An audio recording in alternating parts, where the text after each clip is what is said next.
Welcome, my friends. In the southwest corner of Devon Island in the Canadian Arctic archipelago lies a small, deserted island called Beachy. For over 100 years, this island has remained barren and isolated. However, it was a favored location for Arctic explorers due to its accessible shore and a small hill that provided shelter, making it an ideal spot for expedition crews to endure the harsh Arctic winters. Yet, the island is most famous for its association with one of the most tragic events in the history of Arctic exploration, the Lost Franklin expedition. In 1845, Britain set out to make history through a unique expedition to the Arctic. At the time, the British sought to cross the last unexplored points of the Northwest Passage, now part of northern Canada, connecting the Atlantic and Pacific Oceans through the Canadian Arctic archipelago. To accomplish this dangerous mission, the British Navy selected explorer and Admiral Sir John Franklin, who had extensive experience in Arctic expeditions, to lead the mission. Over the years, Franklin had already taken part in 3 Arctic expeditions, the most notable being the Coppermine expedition between 1819 and 1822. His fourth and final journey, at the age of 59, aimed to cross the last unexplored section of the Northwest Passage. The British Navy prepared its finest vessels for Franklin's Arctic mission, placing HMS Erebus and HMS Terror at his disposal. These ships, among the best and largest in Britain at the time, were equipped with large sails and steam engines, allowing them to reach a speed of about 4 knots without relying on wind. The expedition crew consisted of around 129 skilled sailors. To ensure they had all necessary provisions, the British authorities loaded thousands of canned food items into the ship's storage, along with fresh meat as they approached Greenland. By mid-May 1845, the 2 ships departed from Greenhithe, England, sailed northward to Scotland, and eventually reached Greenland. The last sighting of Franklin's crew was reported in August 1845 by European whalers near Baffin Bay, where the crew awaited favorable weather to cross the treacherous Lancaster Sound.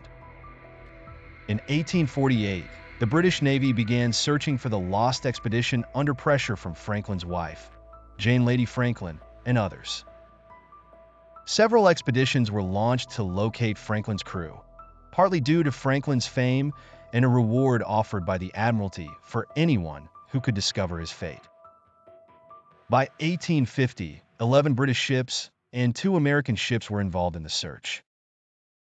Many of these vessels sailed to the eastern coast of Beachy Island, where evidence from the expedition was found, including graves of 3 crew members.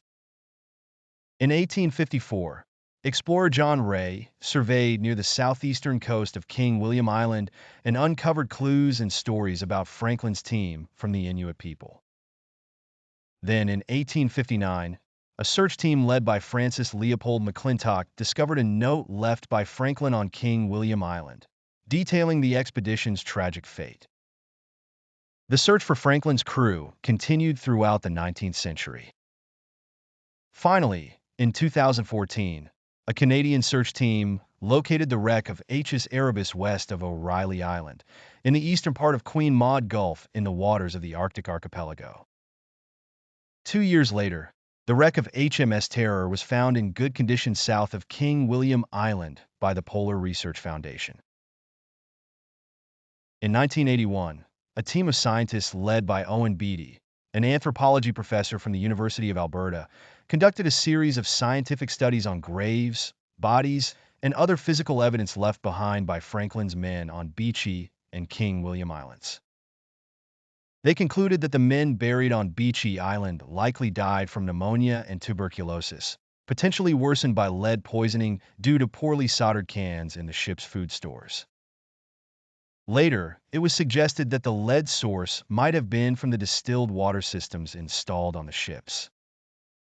Cut marks on human bones found on King William Island were interpreted as signs of cannibalism. The collective evidence from these studies suggests that extreme cold, starvation, lead poisoning, and diseases like scurvy, along with the harsh environment and lack of sufficient clothing and food, led to the deaths of everyone on the expedition. In Victorian media, Franklin was portrayed as a hero despite the expedition's failure and reports of cannibalism. Songs were written about him, and statues were erected in his birthplace, London and Tasmania, crediting him with discovering the Northwest Passage, although it was later discovered by John Ray. The Lost Franklin expedition has inspired various forms of art, including songs, poems, short stories, novels, and television documentaries. Was there a bigger mystery behind the disappearance of Franklin and his crew? Perhaps all perished, yet many questions remain. Could there be hidden secrets within the walls of those sunken ships? Share your thoughts in the comments.